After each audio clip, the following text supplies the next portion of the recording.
નમસ્કાર મિત્રો, સ્વાગત છે અમારી યુટ્યુબ ચેનલમાં।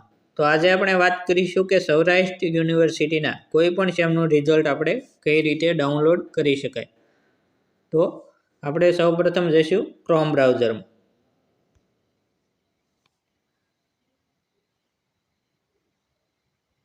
ક્રોમ બ્રાઉઝરમાં જઈને આપણે સર્ચ કરીશું સૌરાષ્ટ્ર યુનિવર્સિટી રિઝલ્ટ। આ રીતનું તમારે સર્ચ કરી દેવાનું છે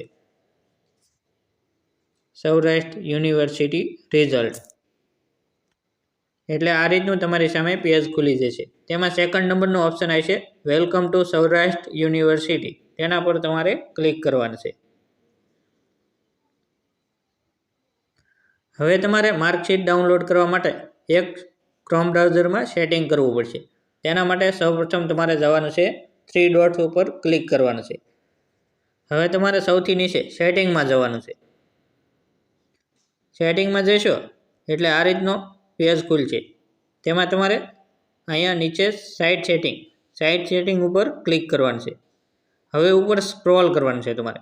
આ રીતનું ઉપર સ્ક્રોલ કરશો એટલે અહીંયા તમને પોપઅપ્સ એન્ડ રીડાયરેક્ટ્સ નામનો ઓપ્શન બતાવશે। તેને તમારે અલાઉ કરવાનું છે। તેને ક્લિક કરશો એટલે આ રીતનું પેજ ખુલશે। તેમાં તમારે તેને અલાઉ કરી દેવાનું છે। આ રીતનું અલાઉ કરી દેવાનું છે। હવે તમારે સૌરાષ્ટ્ર યુનિવર્સિટીના રિઝલ્ટ પેજ ઉપર જતું રહેવાનું છે। હવે તમારે કયા સેમનું રિઝલ્ટ ડાઉનલોડ કરવું છે અથવા કયા સ્ટ્રીમનું રિઝલ્ટ ડાઉનલોડ કરવું, તેના માટે અહીંયા સિલેક્ટ નામના ઓપ્શન ઉપર ક્લિક કરવાનું છે। જો આ રીતનું એટલે તમને જે રિઝલ્ટ તાજેતરમાં ડિક્લેર થયા હોય તે તમને બતાવી દેશે। જો આ રીતના બીએચસી, બીકોમ, બીએ, LLB જે પણ રિઝલ્ટ ડિક્લેર થયા છે તે બતાવી દેશે। હવે આપણે રિઝલ્ટ ડાઉનલોડ કરવું છે। હું અહીંયા એક્ઝામ્પલ તરીકે BSM 2023નું BSM 3નું રિઝલ્ટ ડાઉનલોડ કરું। હવે અહીંયા હું એક શીટ નંબર નાખું।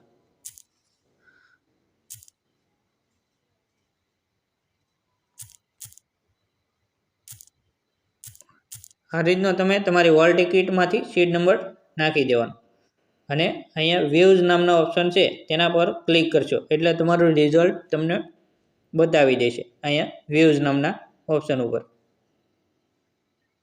જો આ રીતનું તમારું રિઝલ્ટ ખુલી જશે। હવે તમે તમારા માર્ક જોઈ શકો છો આ રીતના। જો હવે તમે તમારી માર્કશીટ ડાઉનલોડ કરવા માંગો છો તો અહીંયા થ્રી ડોટ ઉપર તમારે ક્લિક કરવાનું છે અને અહીંયા શેર નામનો ઓપ્શન છે તેના પર ક્લિક કરવાનું છે। જો આ રીતનું હવે તમે અહીંયા ત્રીજા નંબરનો ઓપ્શન પ્રિન્ટ નામના ઓપ્શન ઉપર ક્લિક કરશો એટલે આ રીતનું પેજ ખુલશે। તેમાં તમારે અહીંયા જો આ ઉપર PDF તેના પર ક્લિક કરવાનું છે એટલે તમારી PDF ડાઉનલોડ થઈ જશે। તમે કઈ ફાઇલમાં PDF ડાઉનલોડ કરવા માંગો છો તે ઓપ્શન ખુલશે તો સેવ નામના ઓપ્શનમાં આપશો એટલે તમારે ફાઇલ મેનેજરમાં ઓલ રિઝલ્ટ આવી જશે।